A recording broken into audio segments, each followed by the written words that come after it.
Dans les Andes péruviennes, à une altitude de 3500 mètres, se trouve la ville de Cusco.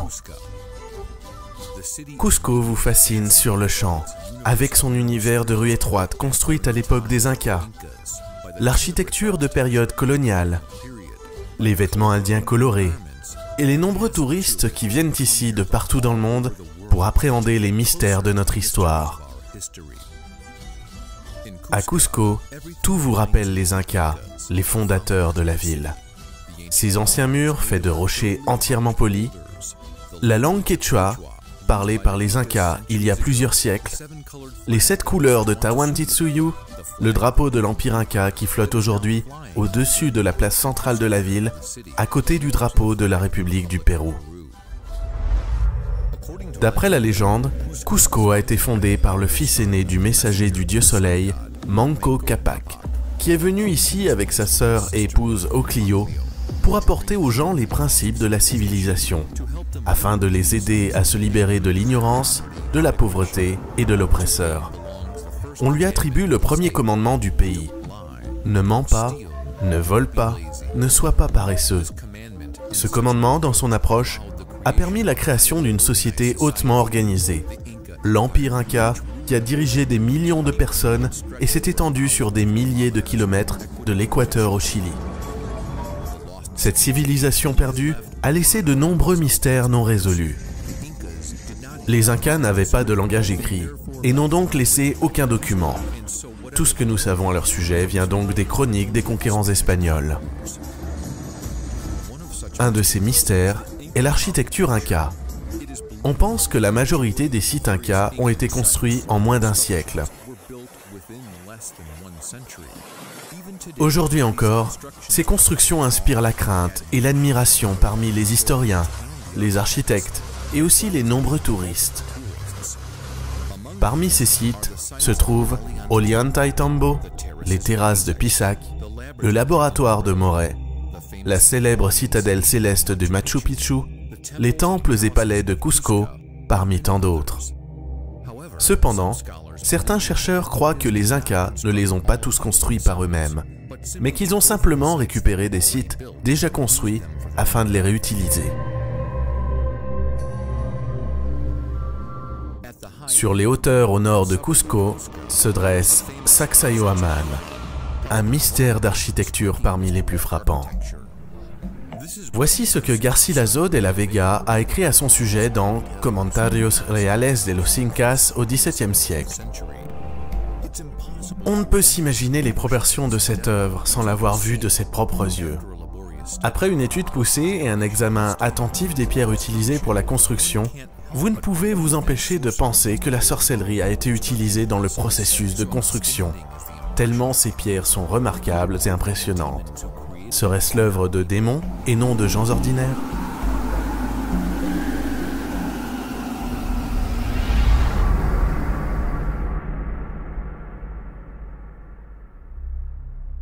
Sacsayhuaman se compose de 3 rangées de murs en zigzag faits de mégalithes, c'est-à-dire de grands rochers pesant des dizaines, voire des centaines de tonnes.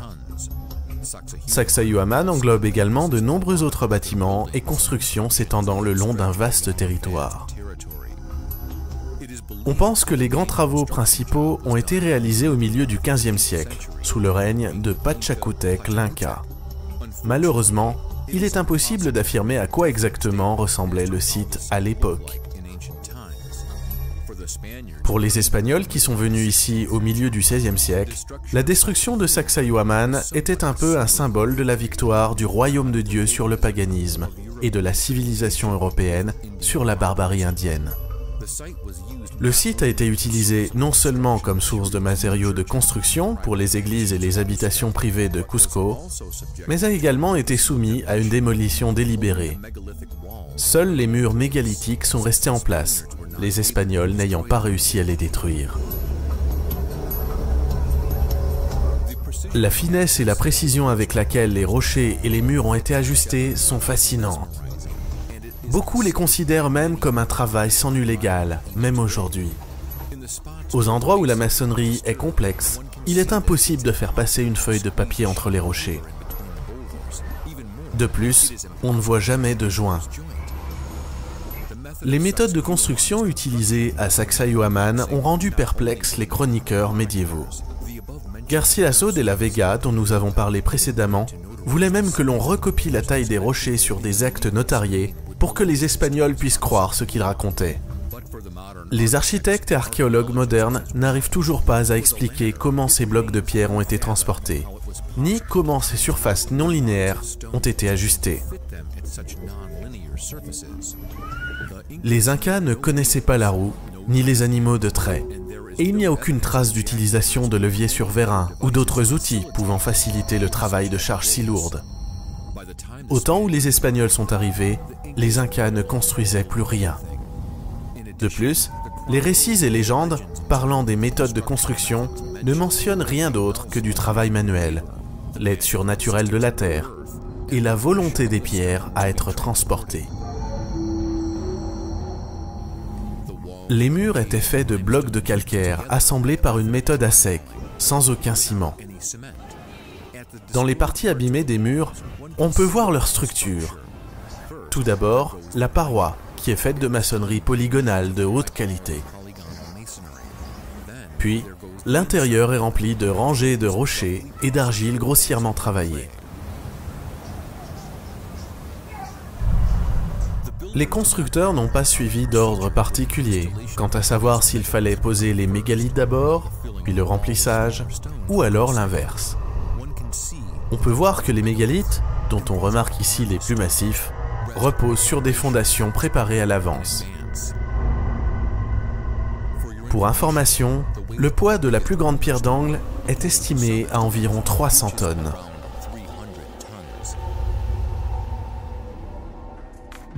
De plus, pour atteindre une telle précision et une telle finesse des joints observés à Sacsayhuaman, il faudrait faire de multiples ajustements et déplacer les pierres de manière calculée avec exactitude. Le calcaire est un matériau solide, mais très fragile, qui a souvent une structure non homogène et peut se fracturer puis casser à la moindre erreur d'alignement. On ne sait pas exactement comment les constructeurs pouvaient dresser des rochers de ce poids, positionnés verticalement, seulement au moyen d'un travail manuel primitif.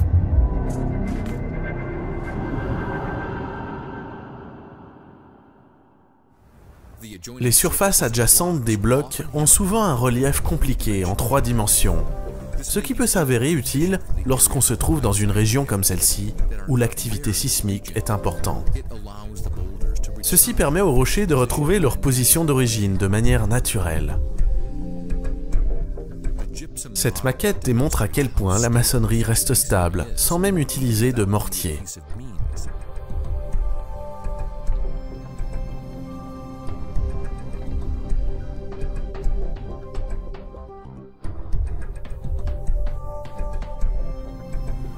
De nombreux blocs comportent des creux et des ondulations. Les archéologues croient qu'ils servaient au levage, mais beaucoup de ces creux ont la forme de simples indentations totalement inappropriées pour être utilisées par des leviers ou des béquilles. En outre, à l'arrière des gros rochers qui n'ont généralement pas été travaillés, on ne trouve aucun creux. De plus, les Incas ne possédaient pas le bois approprié pour réaliser de tels outils de construction. Les forêts d'eucalyptus aromatiques, de nos jours abondantes et luxuriantes sur les pentes des montagnes de la région, sont apparues seulement au XIXe siècle. D'autres indices démontrent que les anciens constructeurs utilisaient des méthodes qui nous sont encore inconnues, comme par exemple le positionnement des blocs de granit du temple du soleil d'Ollantaytambo, à 40 km au nord de Cusco. Ces blocs ont été transportés depuis l'autre côté du canyon, à travers la rivière, et ont été remontés le long d'une falaise escarpée. Certains mégalithes ont même été abandonnés en chemin, et ils ne comportent aucune marque d'outil de transport. La falaise elle-même manque d'espace pour installer les structures et le nombre d'ouvriers nécessaires pour soulever un tel poids. Comment ces blocs de pierre ont-ils été installés et ajustés l'un à l'autre sur le bord d'un précipice? Voilà un autre mystère.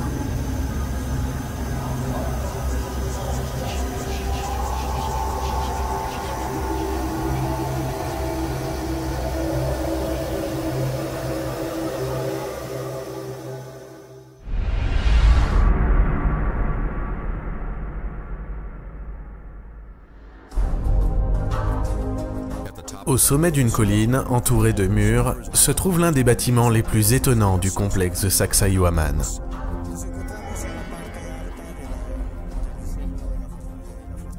Nous nous tenons au sommet d'une montagne sur laquelle une forteresse est érigée. Nous pouvons voir une partie du bâtiment lui-même, ainsi que les restes des murs et des fondations. Dans la description des chroniqueurs, Cieza de León, Sarmiento de Gamboa et Garcilaso de la Vega, ces restes sont réputés être la base de 3 tours.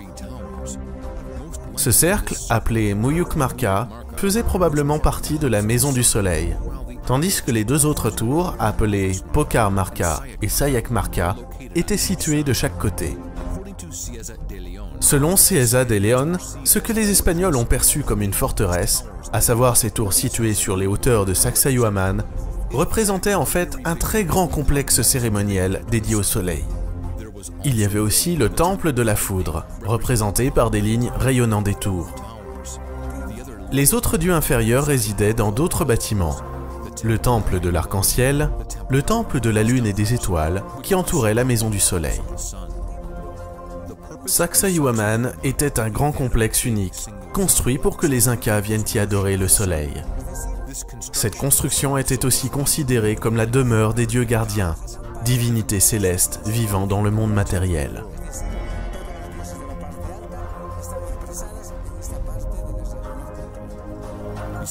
En parallèle avec cette théorie faisant de Sacsayhuaman un complexe cérémoniel, il existe quantité d'autres hypothèses, certaines beaucoup plus simples. Un bâtiment de stockage pour la nourriture, un château d'eau, une forteresse défensive. Jusqu'aux théories les plus extraordinaires, expliquant que Sacsayhuaman influencerait la Terre elle-même à travers des courants telluriques, ou bien que ce site serait un générateur d'énergie subtile, fournissant une puissance extraordinaire, etc. En effet, cette construction a plutôt des airs d'installation technologique ou un temple dédié à l'adoration. Les formes nettes et géométriques, un système de drainage d'eau élaboré à l'ouest de la tour, dont on ne connaît pas exactement le rôle. Les murs mégalithiques qui protègent la colline des écroulements. Les fondations sont faites de calcaire. Les murs sont fabriqués à partir d'un matériau plus solide, l'andésite. Et ces grandes pierres rectangulaires sont le résultat d'un travail de qualité. On trouve encore des rebuts de pierres d'andésite aux alentours. Ceux-ci sont utilisés pour la restauration du complexe. Parfois, on trouve également des blocs d'andésite à l'intérieur des murs détruits. Mais les archéologues n'ont aucune explication quant à ceci, sauf une hypothèse selon laquelle les constructeurs ont utilisé des restes d'anciens bâtiments pour remplir l'intérieur des murs.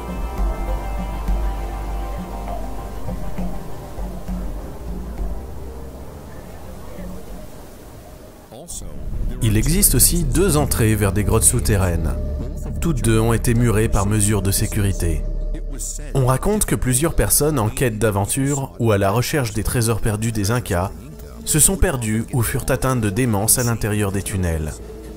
C'est pourquoi, dans les années 20, les autorités locales ont décidé de murer les entrées des grottes.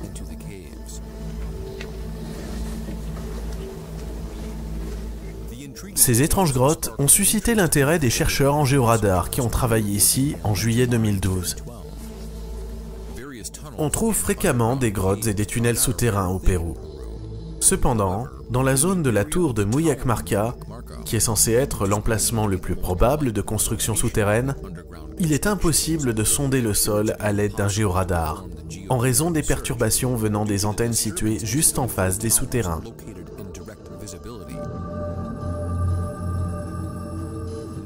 Aucune construction souterraine, ou bien ce qu'il en reste, n'a été trouvée aux environs des murs, où la roche se fracture, provoquant la déformation de ceux-ci. Cependant, dans la zone de l'Ecucha et du mont Chincana, on a découvert des restes de constructions souterraines.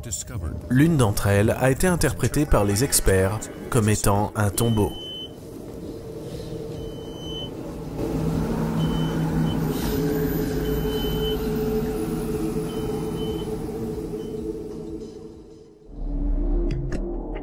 Derrière cette colline, qui est censée être seulement une extrusion faite de lave qui s'est figée lors d'une éruption, se trouve une grande place ovale appelée Cocha. Les historiens supposent que c'était un réservoir artificiel. Cependant, à en juger par sa forme, cela ressemble plutôt à une grande arène. Le véritable but de cette installation nous est toutefois inconnu. Sur les bords du Kocha, on trouve de gros rochers qui ont l'air d'être entassés de manière chaotique.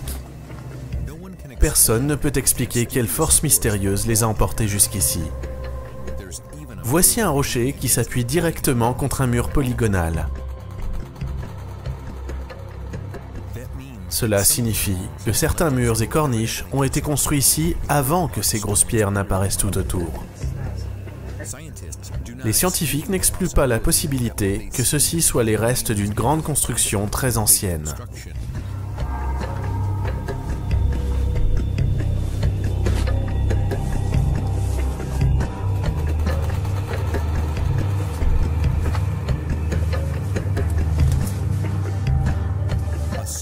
Il existe un site semblable dans un lieu appelé Keyanka, situé à 2 km du complexe.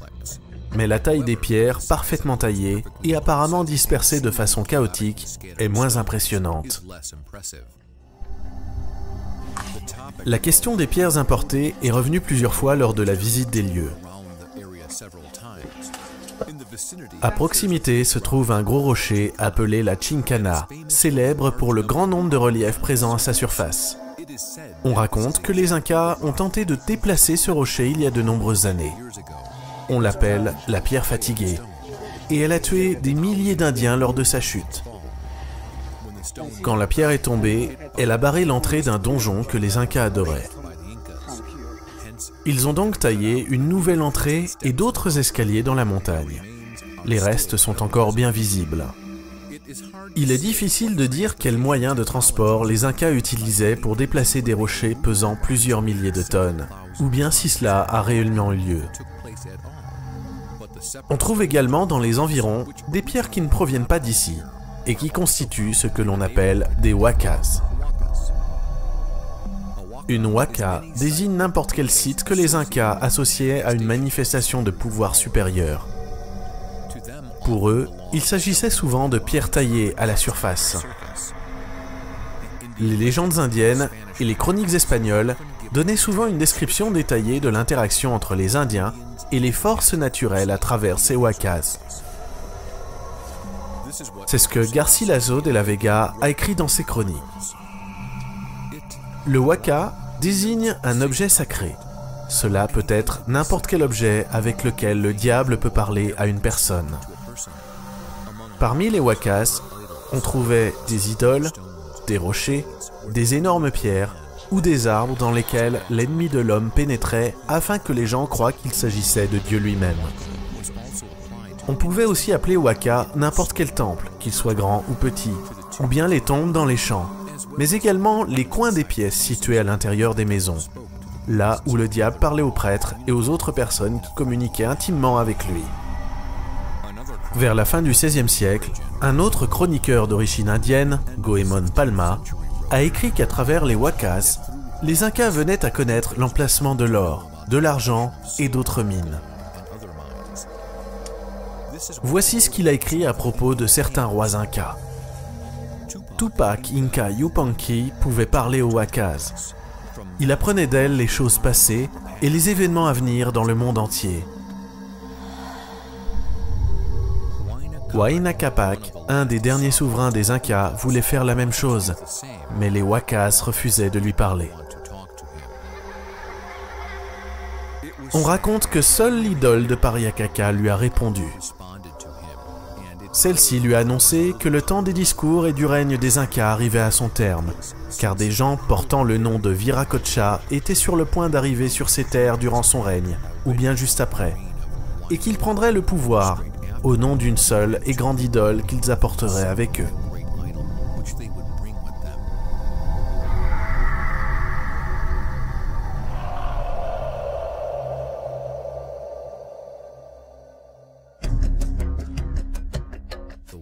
Cusco est entouré de huacas. Dans cette région se trouvent de nombreuses formations rocheuses et de grosses pierres dispersées aux alentours. Celles-ci sont densément couvertes de reliefs taillés sur la surface usée. Les découpes et les creux ont des formes très variées, des plus primitives aux plus géométriques.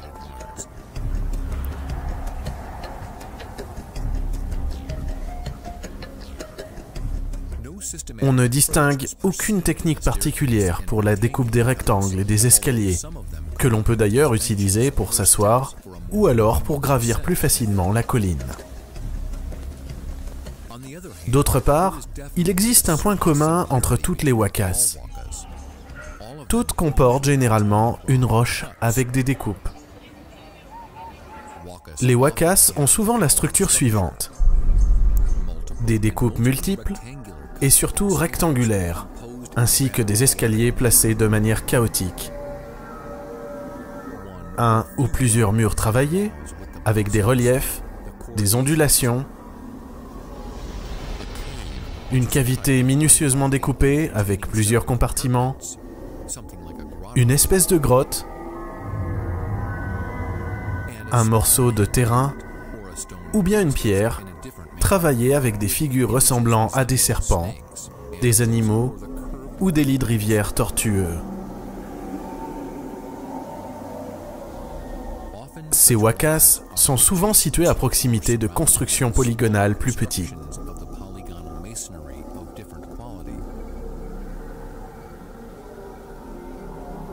Certaines wakas sont également liées au système d'écoulement des eaux. Par exemple, à Keyanka se trouve une waka sur laquelle on trouve deux ouvertures dans la roche. Elles ont apparemment servi à l'écoulement de l'eau et sont accompagnées de drains bien définis. À côté se trouve un gros rocher, entièrement taillé, qui comporte aussi un sillon pour l'écoulement de l'eau. Il est très difficile de dire à quoi servait un sillon si minuscule. Sa largeur n'est que de quelques centimètres.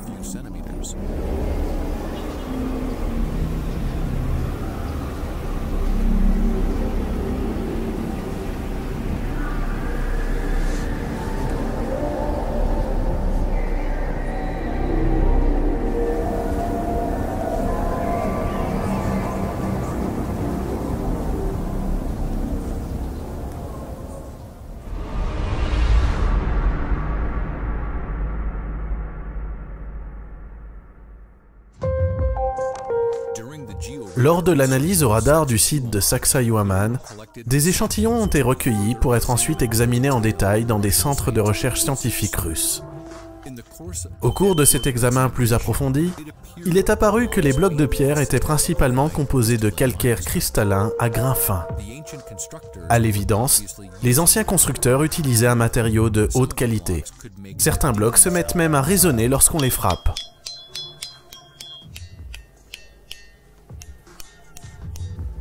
D'autre part, les plus grandes pierres sont souvent celles qui ont le plus de défauts et la structure la moins homogène, ce qui est normal pour des formations naturelles. La matière première des murs a probablement été directement prélevée sur les sites des chantiers de construction, car le calcaire du rocher situé près de la tour possède la même structure que le calcaire des blocs de pierre. À la surface des pierres de Sacsayhuaman, on distingue clairement les marques d'un travail au burin. Voici les petits creux, avec de légers défauts résultant du martelage. La plupart des blocs de Sacsayhuaman sont recouverts de ces marques. Ces lignes apparaissent quand on frappe le calcaire, c'est-à-dire la matière première des murs, avec un matériau plus solide. On peut voir que les constructeurs utilisaient différents outils pour traiter les détails les plus fins. Les points deviennent plus petits et plus denses à mesure que l'on s'approche du rebord des pierres.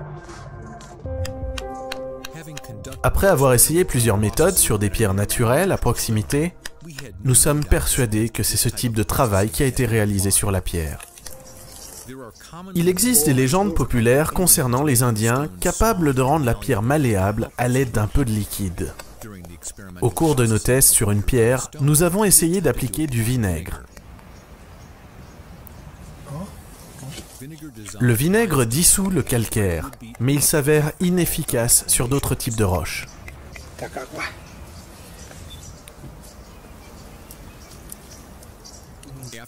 Après avoir rincé la surface avec de l'eau, il est devenu clair que le résultat était différent de celui visible sur les blocs de pierre autour de nous. Cette méthode ne convient pas non plus pour assembler les pierres les unes aux autres.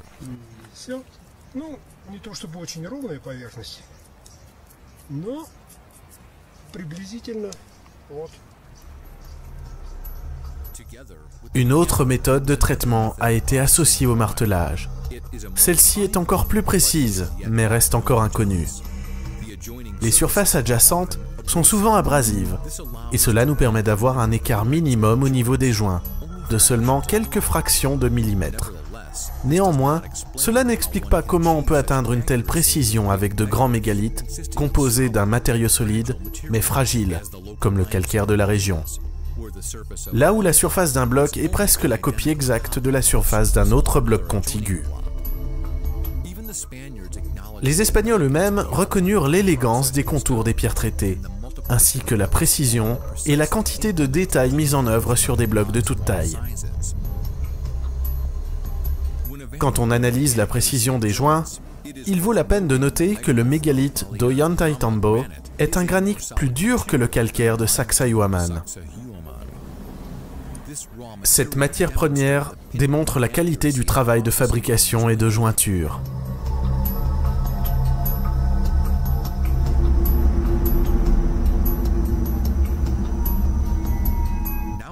De nos jours, nous utilisons des appareils complexes pour atteindre de tels résultats. Mais les Incas ne possédaient pas d'appareils de précision. Ils utilisaient seulement des méthodes de construction primitives et des outils faits de pierre. On débat encore aujourd'hui de la manière dont les anciens constructeurs s'y prenaient pour atteindre une telle précision. Très souvent, on retrouve l'hypothèse concernant le ramollissement de la pierre et la transformation du matériau des blocs dans un état plus malléable. Il existe des hypothèses encore plus étonnantes. On a souvent observé que la structure des murs ressemblait à du tissu vivant. De plus, les Incas eux-mêmes croyaient que la pierre était vivante. Il existe aussi de nombreuses légendes à propos de bâtiments s'érigeant d'eux-mêmes de façon inconcevable et mystérieuse en l'espace d'une seule nuit.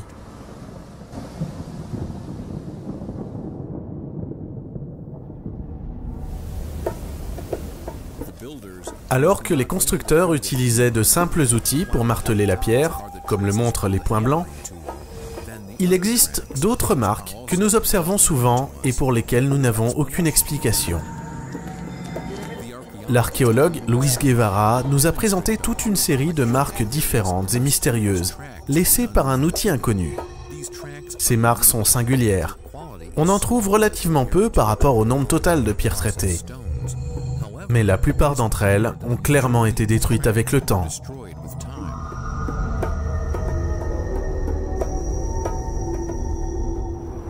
Voici ce que nous dit Luis Guevara à propos de marques situées dans la caverne du Huaca aux environs de Cusco. Estamos ubicados en el templo llamado Chictacaca. Nous voici dans le temple de Chictacaca. Les chroniqueurs donnent peu d'informations à propos de cet Huaca. Et jusqu'à maintenant, le site est en cours d'exploration. Nous essayons de comprendre le but de cet Huaca. Lors du solstice, le soleil illumine la grotte de l'intérieur. L'ensemble des lieux, ainsi que ce mur, ont été travaillés. Notre hypothèse est qu'ils ont été préparés pour être ensuite recouverts d'or. Un outil inhabituel a été utilisé pour atteindre ce résultat. L'élégance et la précision avec lesquelles les surfaces et les marches sont faites est incroyable. Je doute que les Incas possédaient un outil capable de produire un tel résultat. La surface horizontale face au sol est si lisse qu'elle suggère plutôt que nous avons affaire à un matériau malléable qui a été découpé avec un outil ressemblant à un couteau, avec une épaisseur de lame de seulement 2 à 3 mm.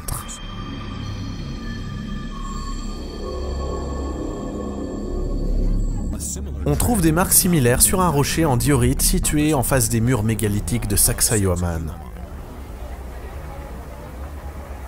Ici, un gros morceau de roche était séparé de la masse principale par une coupe longue de plusieurs mètres.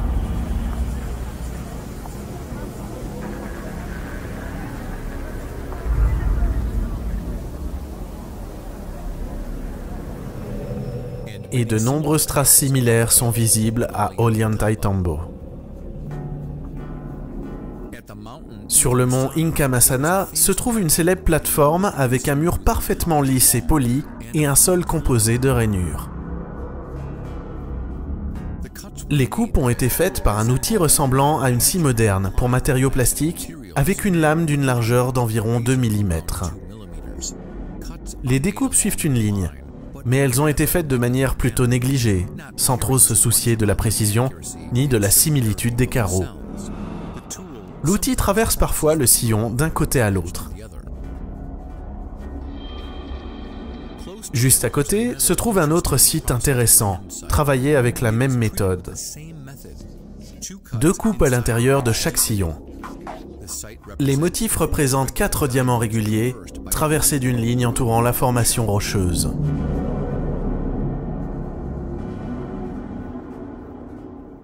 Cependant, on peut trouver des marques encore plus improbables. À Sacsayhuaman, du côté ouest du lac Cutcho, il y a une pierre incroyable qui a été travaillée très différemment de toutes les autres pierres de cette zone. L'érosion en surface est habituelle pour du calcaire, mais toutefois, lorsqu'on regarde plus attentivement, on peut voir que les traces d'usinage ressemblent plus au traitement d'une matière plastique malléable, à moins que les constructeurs aient essayé d'imiter un tel traitement avec de simples moyens. De telles traces peuvent être facilement faites avec les doigts, sur de l'argile non durcie.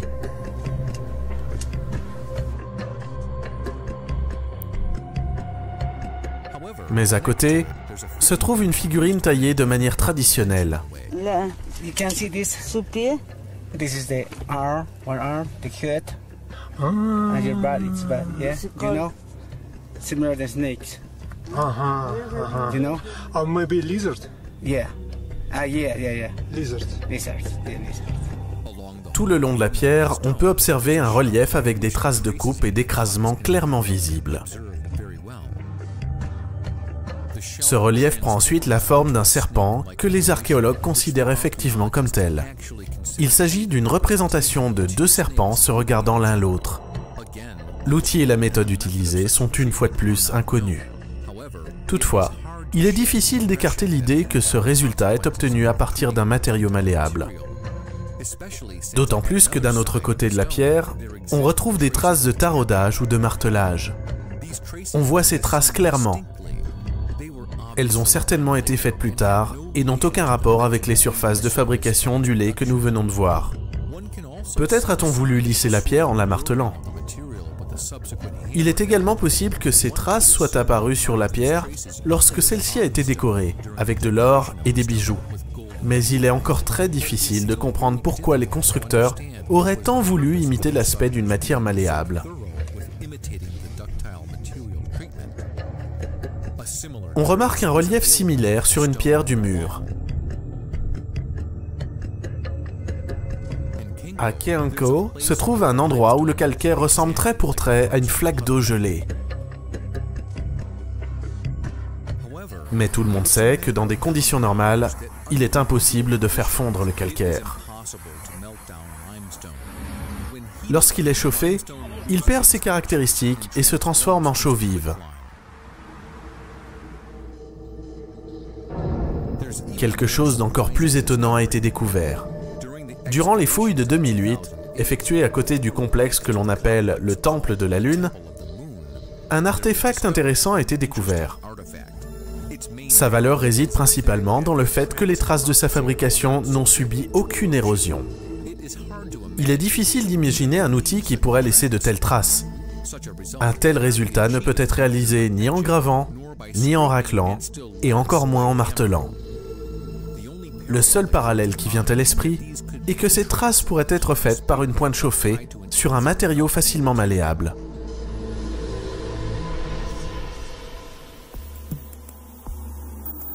Brièvement, j'aimerais vous faire part d'une autre découverte, directement liée au traitement des pierres. À Chincan, une montagne déjà mentionnée précédemment, on a découvert des motifs ressemblant à une forme d'écriture. Au début, on a cru à un acte de vandalisme de la part des touristes, réalisé à la peinture blanche. Cependant, après un examen plus approfondi, et surtout après avoir versé de l'eau dessus, il est apparu que l'écriture était ancienne et réalisée de manière plutôt négligée. On dirait des équations écrites à la craie sur un tableau. Quelle surprise de constater que l'écriture n'avait pas été faite à la peinture blanche, mais plutôt grâce à une méthode inconnue ressemblant à de la gravure. L'écriture est en fait constituée de formations cristallines blanchâtres incorporées dans la pierre. Il nous est malheureusement impossible de gratter un morceau de cette pierre ou bien de prélever des échantillons d'écriture sans causer de détérioration.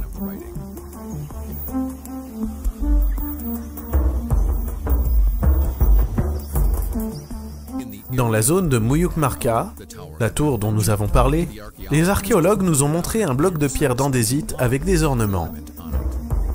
Le style et l'agencement rappellent les écritures cristallines de Chincan. Rien de ce genre n'avait été découvert auparavant, et c'est pourquoi personne n'a encore pu déchiffrer l'écriture, bien qu'il soit évident que ces écritures ont un rapport direct avec les anciens constructeurs. Toutefois, les Incas n'avaient aucune forme d'écriture. Pour enregistrer des informations, ils utilisaient les quipus, un système de mesure basé sur les nœuds et le tressage de cordelettes. De la même manière, nous ne savons rien de la façon dont les Incas ont conçu leur construction, ni d'où leur venaient leurs connaissances, ni comment ils les transmettaient. On en sait peu sur leur façon de penser, leur conception du monde. On en sait encore moins à propos de leurs sorciers, leurs prêtres, leurs philosophes et les scientifiques que les souverains Incas consultaient pour toute décision importante.